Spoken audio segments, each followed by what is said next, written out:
नमस्कार। आज के इस YouTube वीडियो में बीए पाठ तृतीय के पाठ्यक्रम में सम्मिलित रूपवाद का अध्ययन करेंगे। रूपवाद क्या है, रूपवाद का उद्भव कैसे हुआ, इनका प्रकार और रूपवाद का अंत। रूपवाद अंग्रेजी की फॉर्मलिज्म से बना है। किसी भी ग्रंथ की भाषिक संरचना पर केंद्रित साहित्यिक आलोचना और साहित्यिक सिद्धांत की एक पद्धति है। इसमें भाषा को अत्यधिक महत्व दिया गया है। ये साहित्यिक पाठ के अध्ययन का आधार भाषा को मानता है।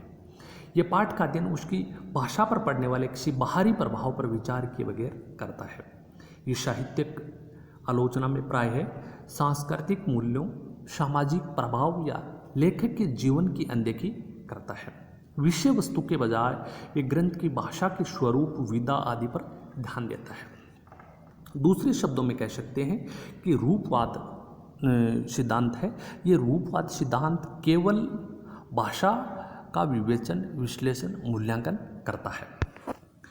रूपवाद सिद्धांत साहित्य सिद्धांत में रूपवाद उस आलोचनात्मक पद्धति को कहा जाता है जिसमें पाठ की भाषा में मौजूद विशेषताओं का विश्लेषण, विवेचन, उद्घाटन और मूल्यांकन किया जाता है। केवल मात्र भाषा का ही विवेचन, विश्लेषण, उद्घाटन, मूल्यांकन किया जाता है। इस पद्धति में भाषा की व्याकरण, उत्पत्ति संबंधी बातों के साथ छंद और अलंकार जैसी साहित्यिक प्रवृत्तियों पर विचार करना भी शामिल रहता है।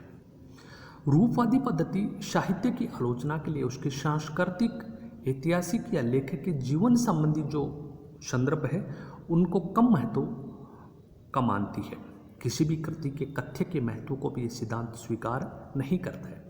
वास्तव में रूपवाद का उदय 20वीं सदी के शुरुआती दौर में स्वच्छंदतावाद की प्रतिक्रिया के रूप में हुआ। स्वच्छंदतावादी साहित्य सिद्धांत साहित्यकार और व्यक्तिगत रचनात्मक प्रतिभा को केंद्रीय महत्व प्रदान करता है। रूपवाद ने साहित्यकार और व्यक्तिगत प्रतिभा को हटाकर पाठ का महत्व पुनः प्रतिष्ठित किया।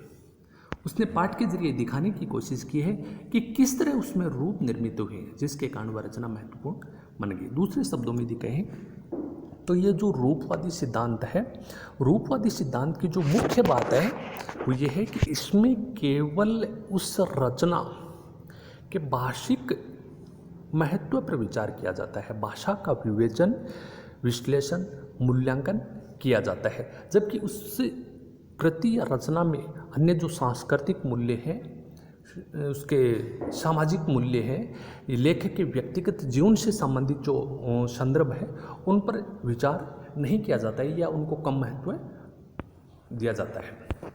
रूपवाद का इतिहास। रूपवाद का आरंभ प्रथम विश्व युद्ध के दौरान रूस में हुआ। इसके दो मुख्य केंद्र थे, पहला मॉस्को और दूसरा सेंट पीटर्सबर्ग।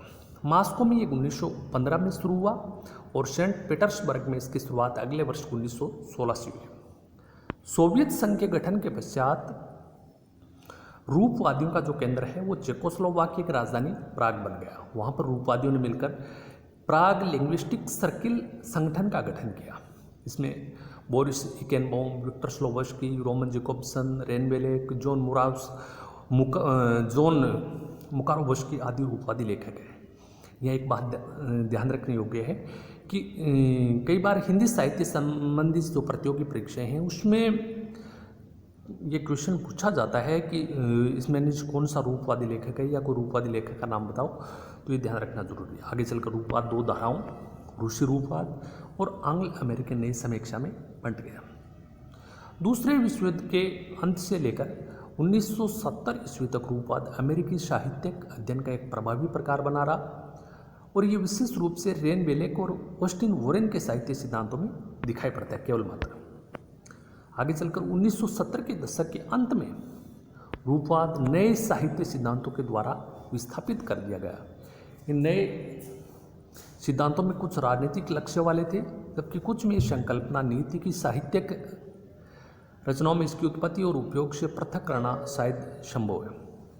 बाद में रूपवाद को समाज निरपेक्ष होने जैसे नकारात्मक संदर्भ में विरोधियों के लिए प्रयुक्त किया जाने लगा। कुछ अकादमिक साहित्यिक आलोचना के नए प्रचलन इस बात की ओर संकेत करते हैं कि रूपवाद की पुनर्वापसी हो सकती है। रूपवाद के प्रकार। रूपवादी साहित्य का आलोचना आगे चलकर दो धाराओं में विकसित हुई, रूसी रूपवाद और आंग्ल अमेरिकी नई समीक्षा। रूसी रूपवाद क्या है? रूसी रूपवाद प्राथमिक रूप से 1916 में बोरिस केनबॉम और विक्टर स्लोवस्की तथा यूरी तान्यनोव द्वारा सेंट पीटर्सबर्ग और फिर पेट्रोग्राद में स्थापित काव्य भाषा अध्ययन समुदाय के कार्यों को कहा जाता है। इसमें 1914 में रोमन जेकोब्स द्वारा स्थापित द मॉस्को लिंग्विस्टिक सर्कल के कार्य भी शामिल किए जाते हैं। प्राय फुकोवादी व्लादिमीर पोप भी इस आंदोलन से जुड़े माने जाते हैं। केनबॉम ने 1926 ईस्वी में रूपवादी पत्ती का सिद्धांत दिया। वो सिद्धांत था the theory of the formal method शीर्षक से एक निबंध लिखा और ये रूपवादियों के द्वारा प्रस्तावित की गई पत्ती का परिचय देने वाला माना जाता है। उसके बाद रूपवाद और भारतीय रीति संप्रदाय। कई बार ये क्वेश्चन आता है कि रूपवाद और रीति संप्रदाय में क्या समानता है या क्या भेद है। भारतीय रीति संप्रदाय या अलंकार संप्रदाय को रूपवादी समीक्षा आंदोलन के समान मानना उचित नहीं। इसका जो मुख्य कारण यह है कि रूपवाद की एकांकी प्रवृत्ति का मतलब है कि रूपवाद केवल मात्र किसी भी कृति या रचना है उसके भाषा का ही विवेचन, विश्लेषण या मूल्यांकन करता है, जबकि रीति या अलंकार संप्रदाय ने भी रचना प्रक्रिया, रचनापत्ति शैली या अलंकार के महत्व को रेखांकित किया है।